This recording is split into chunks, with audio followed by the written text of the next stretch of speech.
for having me on Haudenosaunee and Anishinaabe territory. I'm a bit new to all of this, so you'll excuse any mistakes I make. I'm new to Canada and I'm also kind of new to the topic. So it's with a little bit of humility and a little bit of fear that I'm going to present my research findings with you so far. So, firstly, because David's talk reminded me of it last night, I was in the tourist office in Kingston recently with my mother, and I found this guy. So, for $27.11, including tax, you can be the owner of your own Canadian legend.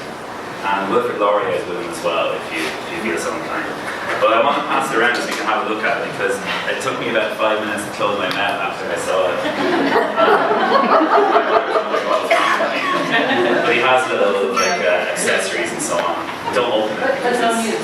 It's going to be worth a lot of money. No news. I suspect I might get it back with a news. Not with blame. So, I'm not going to dwell too much on Sir John A's legacy as an historical figure, because there's a lot more people here better qualified than I am to do that.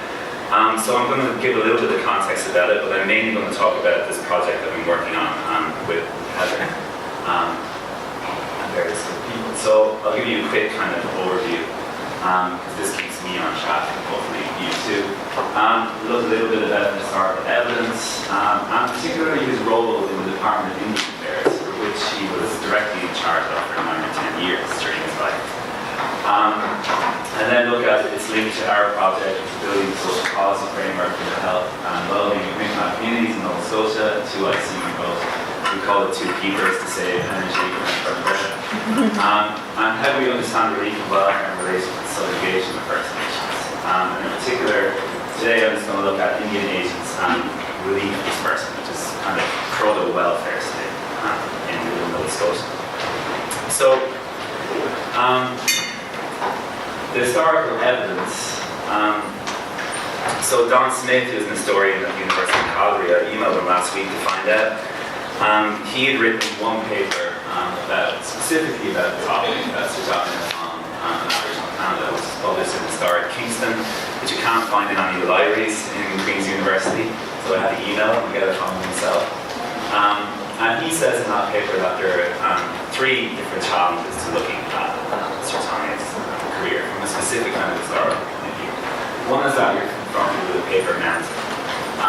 I do a lot of archival research, so you know when you go to an archive and you ask how much do you have on that topic, and we give you the answer in meters, you're in big trouble. So over 40 meters of his correspondence in the National Archives. That's not even beginning to touch on the Department of Indian Affairs. Also his career length. He served in elected office for 47 years. He led the Conservative Party for 37 of those. He was Prime Minister for 19 and Superintendent General of Indian Affairs for 10 years. So there's this vast amount of material there. And also the geographic complexity. Today, I guess we've heard a lot, and yesterday, a lot about his relationship with the Métis and a lot about the prairies and that geographic region. But you also have these other areas that the Department of Indian Affairs interact with, as in the rest of Canada, which, as you're all aware, is a pretty vast place. So there's a lot to take in. And then, of course, we have this other question, which is very pertinent for the kind of things everyone here is interested in, which is, what about other types of evidence, right? What about oral evidence? What about different kinds of knowledge? So looking at oral histories, counter-narratives, and we've been looking at this 2I scene approach for trying to implement. So, a 2I scene approach, and I hope I do justice here. There's a lot of text over here, but get through that. It's particularly to do with combining different types of knowledge. So, it's a term coined in 2004 by Mi'kmaq elder Albert Marshall, who's from Eskasoni First Nation in Cape Breton, and his wife Medina. So they've been working closely with their team member Cheryl Bartlett, in both describing and disseminating information about 2I seeing. So the elders indicate that 2I seeing represents a traditional understanding about the gift of multiple perspectives. So a gift treasured by many people. So for our current times, Elder Albert explains that 2I seeing refers to learning to see from one eye with the strength of, or the best in, for example, indigenous knowledge. And ways of knowing, it also means seeing from the other eye with the strengths of, or the best in, Western or mainstream knowledge. So it's about trying to combine both of those to the benefit of all. So two-eyed seeing we see as a guiding principle directly to the setting of these collaborative cross-cultural settings. So it intentionally seeks to avoid a situation where our work becomes about a clash between different types of knowledges, or the domination of assimilation of one worldview by another. So we're really trying to integrate these and make a more holistic view. Sometimes as Dumion, one of the big members of my team said to me, I'm kind of one-eyed, a little bit of the Western eye. And we have other team members who are working on two project leaders, Freddy and Dumion, are looking at two kind of different perspectives. And also guided by the Council of Elders of the KM. So we're really trying to implement this across a very, very big research project. So today I'm going to talk specifically about the research I've been doing, and I'm going to take a very short time period because I've been looking at centuries worth of historical research. And to look at Sir John A. Macdonald's role in the Department of Indian Affairs.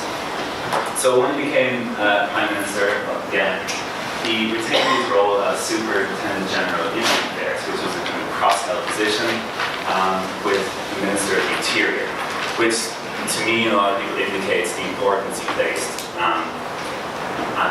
on in the Department of Indian Affairs, but also on the relationship between the national policy and the Indian Act. Two things which I think should be very much together. Okay? So traditionally people talk about the national policy. They mention 3 points: transcontinental railway, protective tariff on imports, Western settlement, and Joyce Green, the historian, adds a fourth unmentioned pillar of policy normally, which is controlling and subjugating First Nations and Métis. So thus the national policy very much goes hand in hand with the Indian Act in its desire to expropriate, dispossess and assimilate Canada's First Nations. So this, and John, who's not here, was going to talk about this, that education and residential schooling, it happens across lots of different spheres of life, right? All of them, let's say. So we see it in education. This is a picture from this piece, a photograph on the front page of the Department of Indian Affairs Annual Report for 1896. It was a picture taken in Saskatchewan. The boy's English name was Thomas Wolfe, I believe. I think I got that wrong. No, Thomas Moore, sorry. Land and location are unknown, but most likely in Saskatchewan. And it was a picture taken to help raise funding for residential schools, and show the transformation that could happen if people were only willing to empty their pockets into the federal treasury. So it kind of keeps in line with Sir John A. Macdonald's kind of oft-quoted saying. He said that Canada's goal is, quote, to do away with the tribal system and assimilate the Indian people in all respects with the inhabitants of the Dominion as speedily as they are fit for change. So education was obviously one major plank of this. Another one was relief spending. So in my analysis and also in others of governmental archival materials from Confederation onwards, a clear pattern seems to emerge where federal administrators were determined to subdue First Nations and to teach them lessons in a liberal theory. Right? This is how you have a job, this is how you have savings, this is how you function in a capitalist society.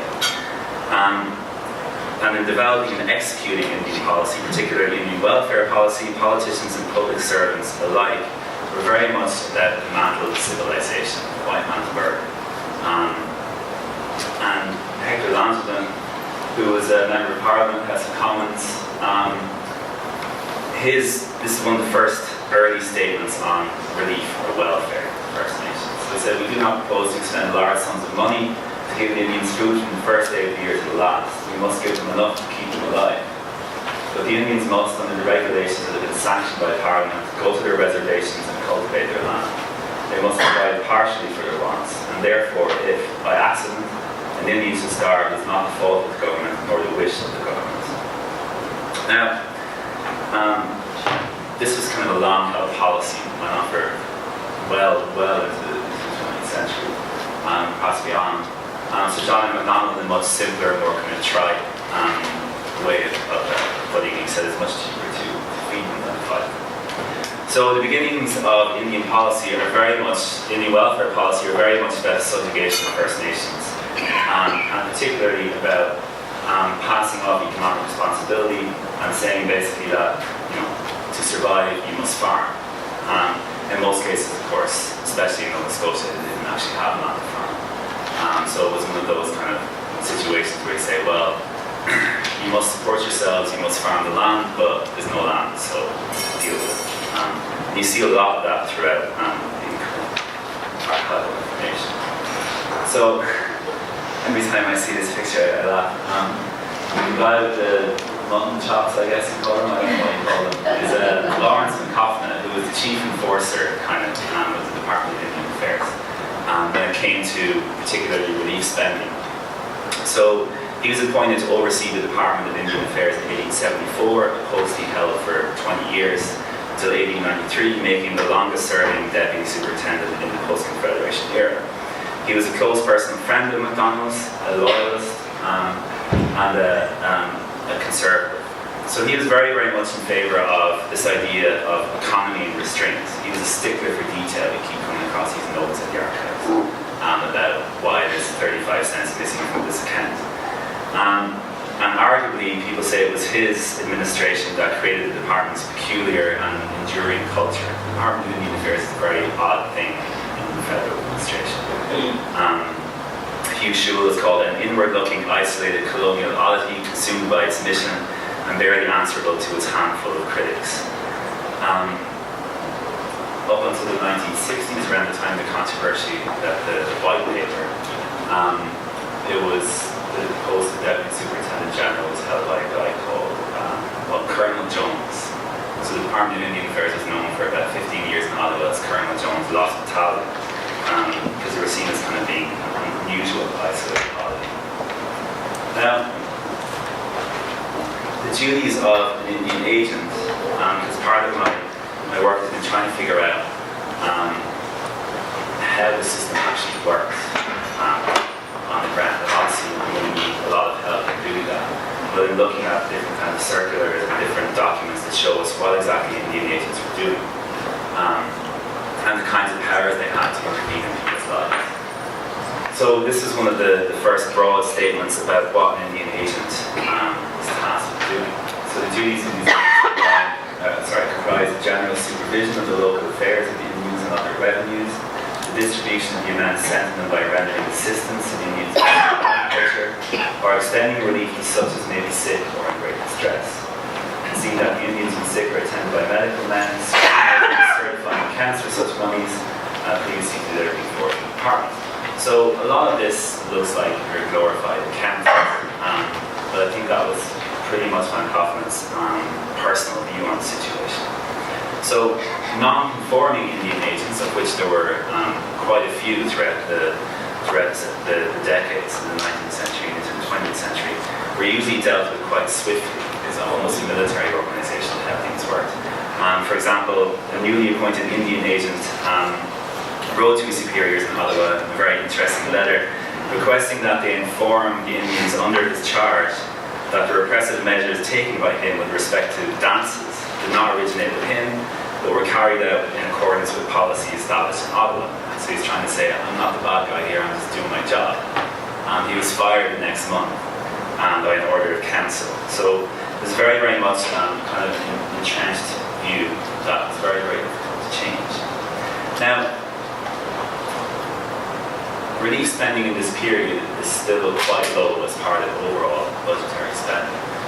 Kind of breaks even maybe with salaries and also medical attendance and things like that. So you can see, well you probably can't see because it's quite small, but here we have different types of expenditure. So in this column, this is a report from the late 1880s, and it shows you money spent on food and different items throughout the different counties in Nova Scotia, and next to it money spent on seed grain, which usually means bales, which they ate a lot in the 19th century in Nova Scotia. And here you can see some miscellaneous categories of expenditure, so the kinds of things that Indian agents are spending money on, or at least kind of distributing. So you can see pairs of blankets, $6, a stove for a destitute Indian, $8, 8,000 shingles for, I guess, for roofing, $16, different types of supplies, a hide for children's moccasins, $2.50, and then miscellaneous, often of which you see, quite sadly, burial expenses, which are quite big in that category. So you begin to see the kind of depth that Indian agents were involved in lives on reserve Nova Scotia. Very, very much. Particularly as it got to the late 19th century, where for the vast majority on reserve, things were quite bad. Okay. It's towards the late 19th century, things began to pick up a little bit into the 1900s, but often the Indian agent was kind of a last resort, but quite often. So here you can see, I made a graph just to show that I can make a graph. It's the first graph I've ever made. It doesn't really show a whole lot. It does show consistency of spending on relief. The bottom line here is relief. So generally between $1,000 and $2,000, which is paltry then. And on top you see total expenditure, which never really goes above $6,000 throughout this time period, and well up until 1910s. It's about the 1920s that you begin to see a massive expansion in welfare. But this is kind of spans the period of Sir John A. Macdonald. So there was always persistent fears about spending. Okay?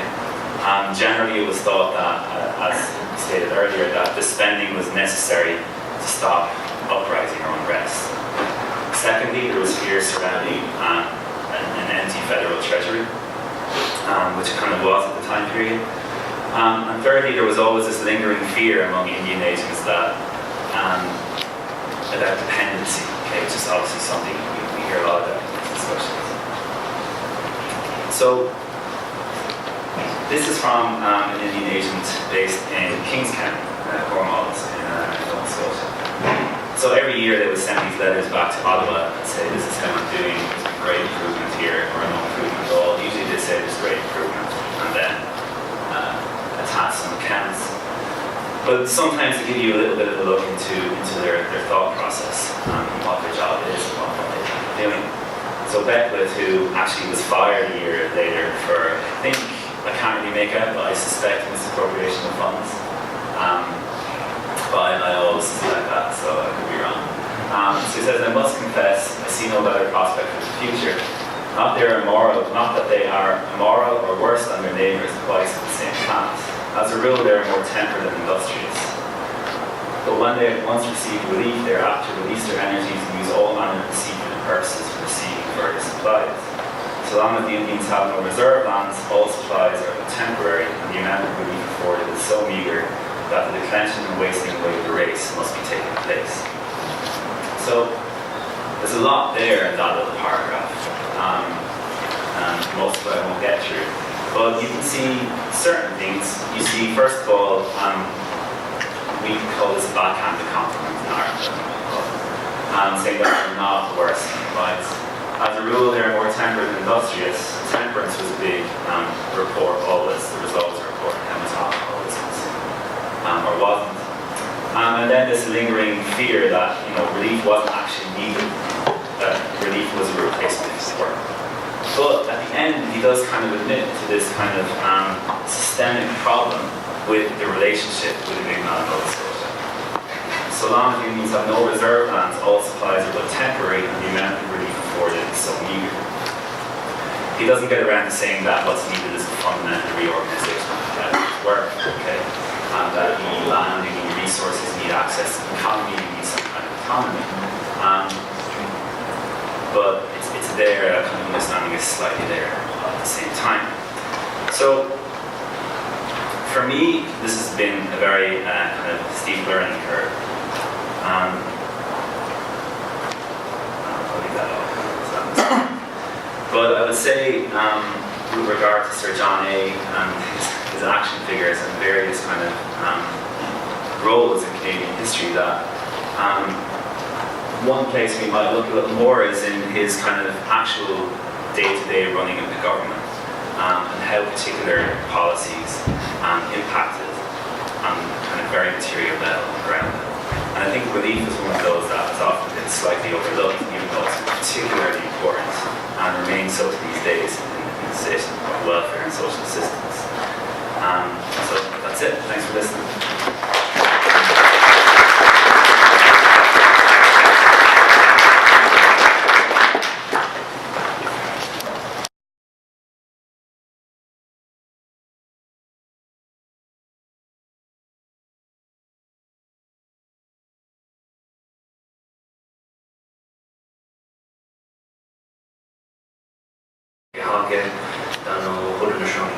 So I come from the community of Akwesasne, and I will get to explaining what that is, and I'm Mohawk from there as well.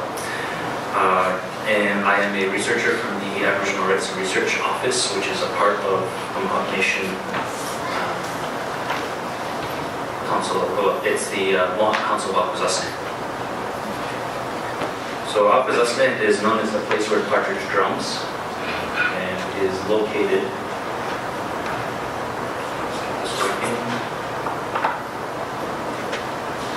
technical issues. Okay, maybe not. So Akwesasne is located by the city of Cornwall, and it is between Montreal, Ottawa, and Kingston along what is known as the St. Lawrence River, but as we know it is Kenya da Lo Mene, which means basically the big river. And being right at the border, Akwesasne is actually a territory that is defined by four major rivers. We have the Grassy River, the Racket River, the St. Regis River, and there's a little one called the Salmon River, and all of these go into the interior of New York State, which then connects to Mohawk Valley, so that's how the Mohawk influence has come to the area. But then all our territory resides along the river itself, all the way to Rockville, parts of our sister village of Swagaji, Akwesasne, and then further downstream to Kanawak and Kanesatake. What I'll be talking about is specifically a land claim that will be within this area of what is the Quebec portion of Akwesasne, as it's separated by the 45th parallel, which separates Canada from the US, as well as the Ontario and Quebec border. So we get to deal with the aftermath of both American Revolution, French, English, and as well as being right in the middle of First Nations along the St. Lawrence. So the land claim is called Jigawahvisvili, which means a place where they drag the iron to measure. Originally, the portion that is in Quebec was claimed by New France. Eventually, and during the actual 7 Years' War, a French survey was conducted to measure out the area, and that's when the name became, that's the location where they dragged the iron to measure, indicating the measuring changes in the techniques used to survey at the time. The Royal Proclamation then indicated that the lands would be reserved as lands promised by the St. Regis Indians. And in 1808 to 1809, the survey of lots were done within this area. We had the early Indian agent, Lieutenant Isaac Leclerc. This one. We had so many Indian agents, we kind of lose track of who did what because they all did the same thing. So he was deemed unfit by the government and eventually removed because he was a soldier more than he was a accountant. And but he did allow the first series of settlers to lease lands and had his friend Robert Calhoun collect the lease payments. So when he was replaced, Agent Solomon Chelsea had to argue with Calhoun, who was still collecting rents. Nice side gig that he had. And so Chelsea then reorganized the procedures and created more leases for the settlers. So between 1910 and 1830, settlers came into the area and entered into 99-year leases. with the promise that they were renewable for up to 999 years. These lease payments were incredibly low price, and as you can tell, it was bought out immediately by as many settlers that could come to the area. And similar with what the Métis were doing, what happened to them, the lots were all designed to connect to the river as well. So we again have that, it's really interesting how we've had these cross communications and these cross, same things happen all the way across the border of Canada and for us, the US as well. By 1831, the residents of Dundee, the Indian agent actually allowed for alternative lease payments. These could involve produce or livestock, many of which were considered undesirable or rotten. That would be paid to the Indian agent, and the Indian agent had no problem accepting it and then distributing it to the community. Other times the settlers wouldn't even pay the agent at all, in which the agent would simply put in the ledger IOU. The agent favored the settlers and was extremely lenient by not imposing or enforcing any of the rules that would be normally associated with leases. By 1831, the residents of Dundee petitioned Lower Canada legislation to incorporate them into a township, as they did not wish to be placed in the political limbo of Indian lands. They sought to have political representation and also have the rights of other land-owning British subjects. So you have actually leasees arguing that they wanted to be more Canadian. This action allowed the government to actually start collecting taxes from the residents of Dundee. And here's a little bit of close-up of this area that is considered Indian land, but yet still is divvied up for rent leases.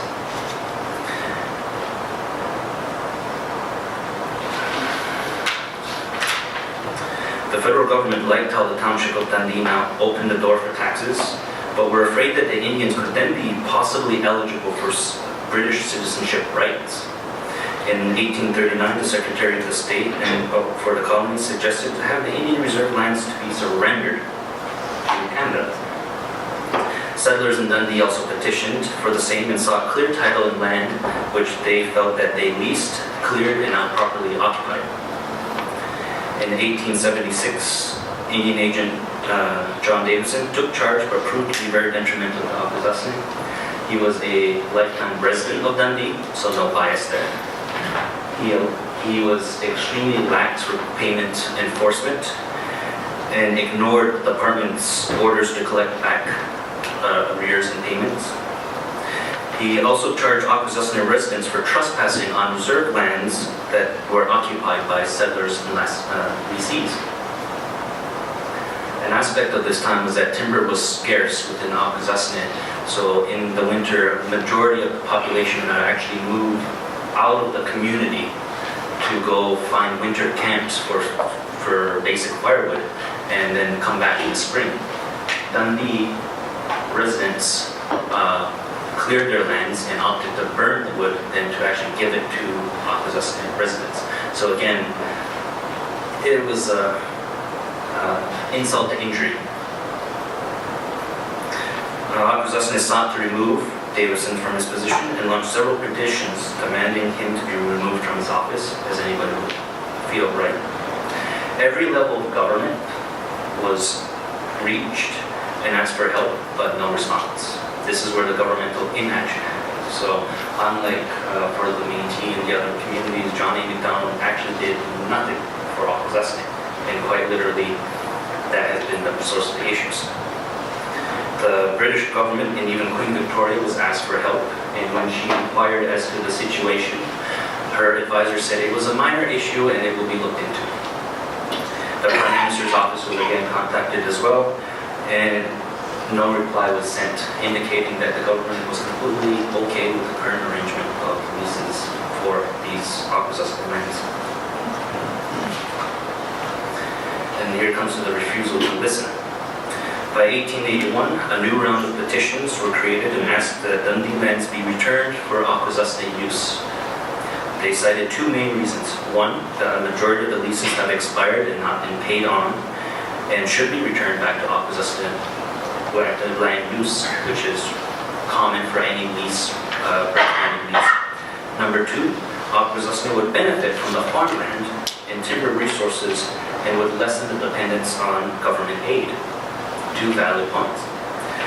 But the Department of Indian Affairs outright refused to return any lands, citing the concerns of the settlers, who felt that they now owned the land that they had rightfully cleared and occupied, and that the settlers also did not like the idea of having to live with possible Mohawk neighbors in a checkerboard arrangement.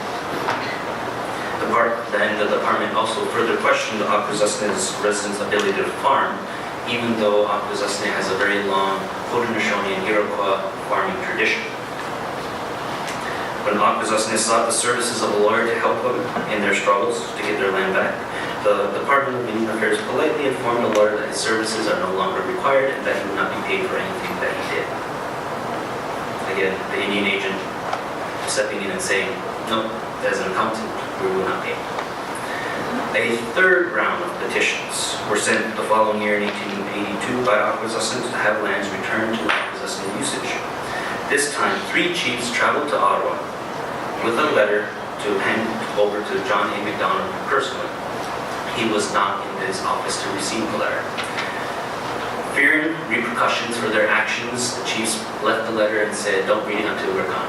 And they went back to the community, understanding that by this time it was futile to have anything done by the government. And they also signed another petition to the Department of Indian Affairs demanding that land be returned back to Akwesasne use, and again, no reply was given. So after 3 attempts, finally occupation occurred. Left with no other option, frustrated Akwesasne men began occupying farms that had refused to pay their rent. By 1884, the Indian agent had 1 man arrested for trespassing, and when Akwesasne residents requested to have a lawyer, they were again denied by the Indian agent. Having been denied any other recourse, the St. Regis Band passed a resolution in 1887 to have Akwesasne members rightfully occupy any expired lease lands. Now things get interesting. A commission of inquiry to address the concerns of the settlers. You have a bunch of people coming in and claiming these farmlands. The settlers are the ones who have issues. So the commission was to last for 14 days in Dundee and listen to 150 settler testimonies. Akwesasne had 5 chiefs ready to give their testimonies, but only 1 was allowed by the Indian agent and the commission to speak because he happened to be a farmer. In the end, only 1 day out of the 14 was allowed for Akwesasne residents to speak, and a grand total of 5 members were allowed to give their testimony only on the premise that they were farmers and that the inquiry would only talk about their farming practices, not anything about land rights or usage. Akwesasne did request to have legal counsel for this inquiry, but again the request was denied by the Indian. The Department of Indian Affairs opted instead to send the Superintendent General's nephew to represent Akwesasne's interests in the commission. Surprisingly, the nephew actually made a strong case for Akwesasne, saying that it was no fault of their own and that the land of expired leases should return back to Akwesasne usage. But by 1888, in February of that year, the commission report was released with a recommendation to have the land surrendered by Akwesasne to Canada. Within 3 days, the newly appointed Indian agent, George Long, conducted a general meeting in St. Regis to have the land surrendered. I've never heard of the government moving that fast from a report to get an action done. The surrender has always been criticized, as February is when a majority of Akwesasne residents leave the area to seek winter locations with plenty of firewood. Only the sick and elderly were left in the community, and few would be willing to venture out in the harsh February winter. On a Thursday, February 16, 1888, a meeting took place in St. Regis where there is no official meeting records. There. But Agent Long reported that the assembled men unanimously agreed to the land surrender. Regardless of the previous petitions and actions contrary to that by Akwesasne residents.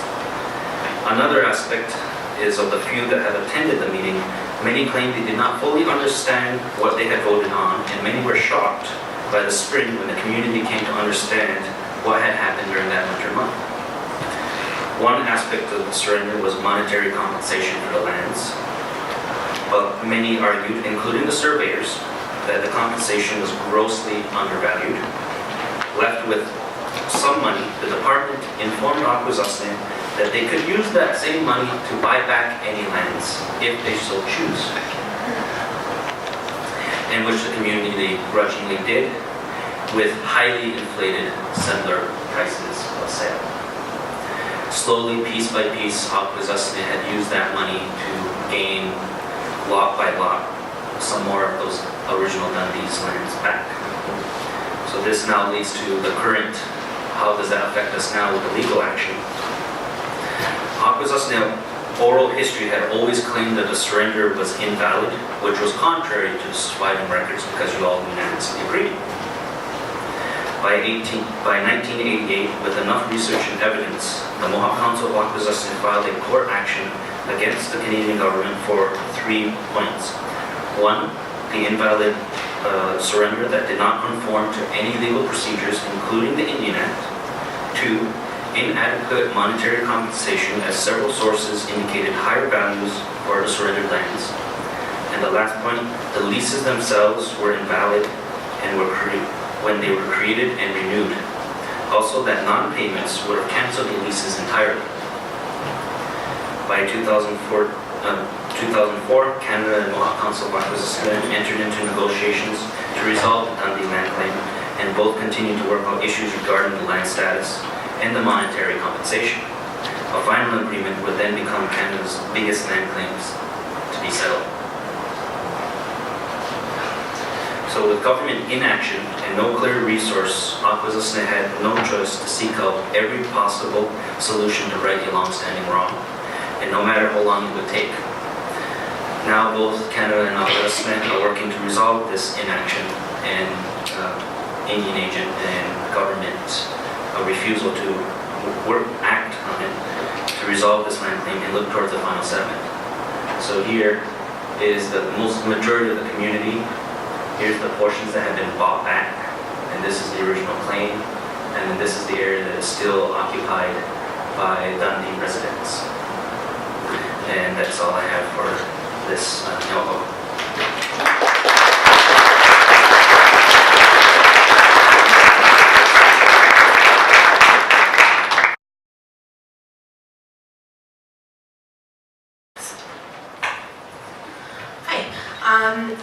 My question is for Philip. I was wondering if you could talk more about the 99-year leases and so I guess, I don't know if I missed this, but also how treaty comes into play with all of this, or if it does. It caught my eye because where I'm from, which is Moose Creek First Nation, there's, we have an island, and then a quarter of the island is crown land. It's really weird. And I remember my mom saying all the houses on that land had 99-year leases. And I didn't really understand it, but yeah, so I guess if you could go more into that and I don't know, generally, I guess. My understanding. Hello? My understanding was that the 99 leases idea was to be able to generate income for reserved lands that might not be used to its most advantage by the actual reserve residents. So the Indian agents would set aside sections of reserve status land to be leased out by non-natives, who would then pay regular leases on those lots. And one of the common practices was to make a 99-year lease. That was one of the more common ones. We also have 30-year leases that expired very quickly, but then the settlers refused to move, and the Indian agent did not enforce those as well. When it comes to treaty within Akwesasne, because Akwesasne was occupied before Canada, before New France, and before we kind of existed, and because we were always at that fringe, we didn't have any direct treaties with any of them. So we were kind of slipped in the cracks there, whereas Ganawag and Ganasadaga were guaranteed by the French Saint-Guerginese, or Saint-Guerginese? I can't remember the spelling, but it's based on the French predication of reserved lands via the Catholic Church, whereas Akwesasne wasn't. We were just occupying our lands.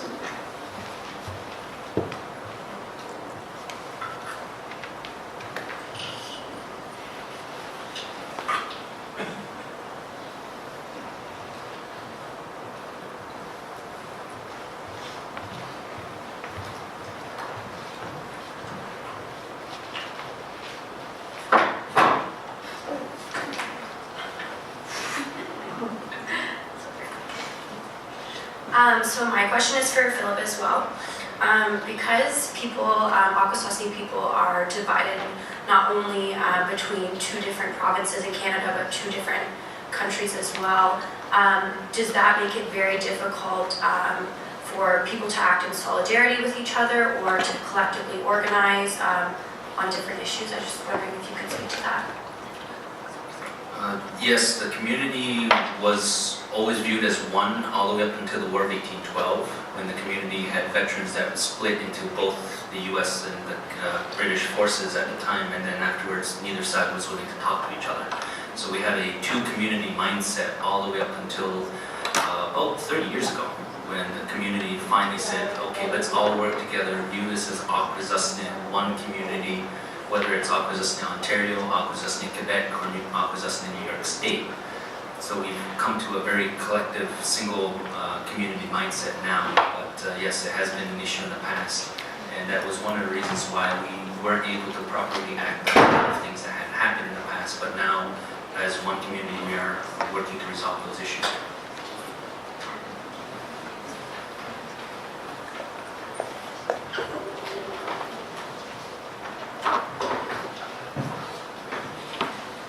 Can I ask you why, when we're talking about land claims and when we're going through that process, why it's always monetary?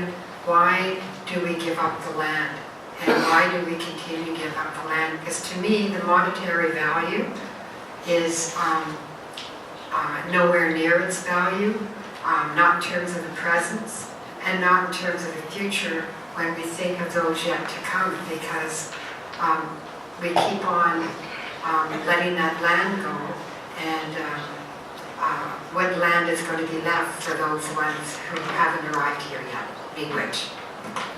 Just to clarify, the way the negotiations are being set up is that Akwesasne is trying to pursue that no lands would ever be given up, that the lands would return back to Akwesasne usage, working through the logistics of what you do with the residents that are actually still on the lands from Dundee. One of the issues is with Canada would be willing to buy those lands back from settlers that are willing to sell, and then long-term logistics will be worked out as to how everybody can peacefully coexist, but they would still be returned. The only monetary compensation would be for the initial surrender. Because it was so grossly underrated, we would still get the actual full amount based off of that time.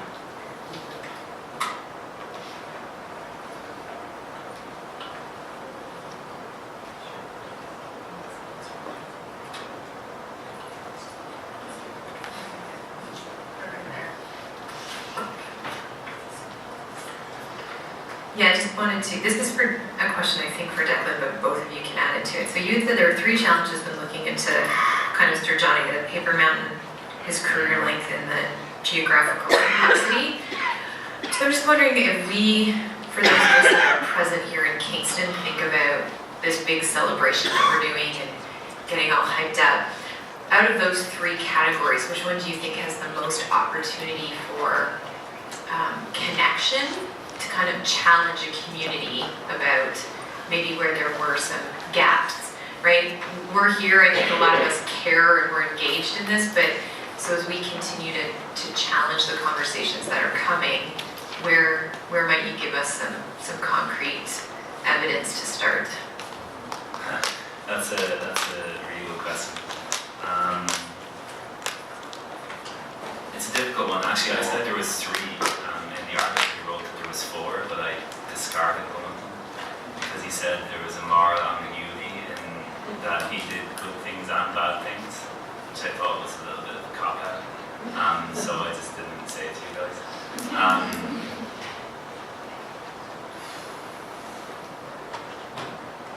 It's hard. I guess it kind of depends on where it is you pick your fly or pick your intervention. For me, it would be looking at the archive, what he did and what he said. And my involvement with it at the moment is very much to do with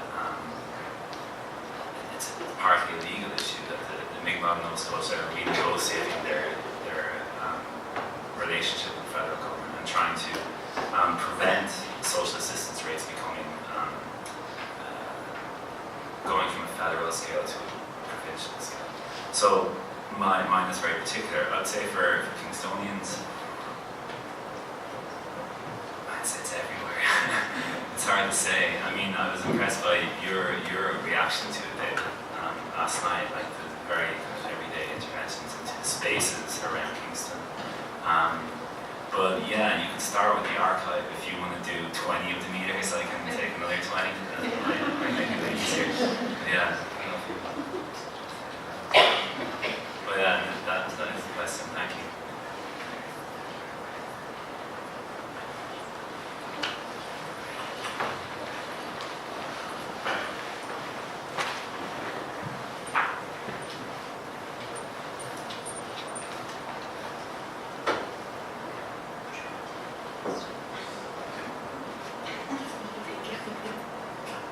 So my question is also for Declan. So your project is entitled Building a Social Policy Framework for the Health and Wellbeing of Mi'kmaq Communities, a two-eyed seeing approach. I was just wondering if you could speak a little bit about what this social policy framework is, what does that entail, if you could just speak about it a little more. Can I pass that one off to you, Heather? Everyone should bring someone to the presentation who can answer difficult questions. Yeah. But Heather's more qualified than I am to speak to that one.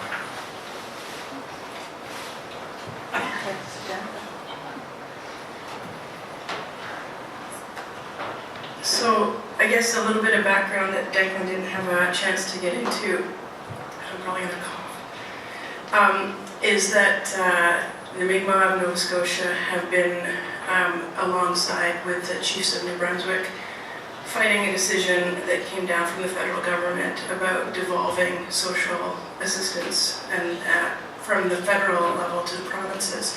And that was in 2011. They went to court and a Supreme Court decision ruled in favor of the chiefs to put basically an embargo on enacting that devolvement. And so there's now been another challenge by the federal government to make it happen. And so this project is something that the Chiefs of Nova Scotia have asked the team to do, and it involves Mi'kmaq researchers and non-Indigenous researchers like myself and Declan to work using this two-eyed seeing approach. And so Declan was mentioning that his is sort of the Western approach, so going into the historical archives to look at what has been that relationship through treaty, but also in the way that the federal government has used it around relief and originally through gifting during treaty negotiations back in the peace and friendship treaties of the territory. But the Indigenous eye of the project is being led by Duma Young, a Mi'kmaq researcher from Nova Scotia, who's working with elders to collect oral histories around what was going on at the time when first treaties were being negotiated around the peace and friendship, and coming through, and basically a counter-narrative in much the same way this conference is, a counter-narrative to the dominant record, And so when you think about Declan's last slide, and it had a quote from the Deputy Superintendent, I believe, what we're trying to do is look at how did Mi'kmaq understand what was going on at the time, and to have basically a sort of side-by-side comparison to say, here's what's in the sort of donut record, here's in the Mi'kmaq record of how to deal with each other and to take care of each other in a sense. And the purpose of this is basically to, in terms of the chiefs at the present, is to create with them and through the Elders Council a social framework policy that will work for Mi'kmaq, by Mi'kmaq, around how to deal with social policy in their communities. Hopefully that kind of covered